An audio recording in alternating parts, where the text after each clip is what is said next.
The acts model, the acts prayer అంటారనమాట. ACTS. A stands for adoration, అంటే ఆరాధించుట, సన్నుతించుట, కీర్తించుట, స్తుతించుట అని అర్థం వస్తుంది అనమాట.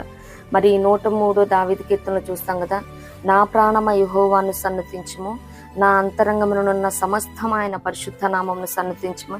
ఇంక మనం స్తుతించుట ఇవన్నీ చెప్పుకుంటూ వెళ్ళిపోతే మరి ఆర్ట్స్ టుగెదర్ ఈ మెడిటేషన్ అయిపోద్ది.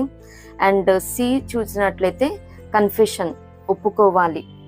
మరి చాలామంది ప్రార్థనలో చెప్పుకోవటానికి ఇష్టపడతారు, కానీ వారు చేసిన తప్పులు కానీ పాపాలు కానీ ఒప్పుకోవటానికి, మరి ఆ తప్పులు ఒప్పుకోవటానికి తప్పుకుంటూ ఉంటారు. మరి అలా కాదు. ఎందుకంటే మరి యెషయా గ్రంథం 59:1 చూస్తాం కదా, రక్షింపనేరక ఉండినట్లు యెహోవా హస్తం కొరచకాలేదు, విననేరక ఉండినట్లు ఆయన చెవులు మందలం కాలేదు. కానీ మరి మనకి, మన దేవునికి మన దోష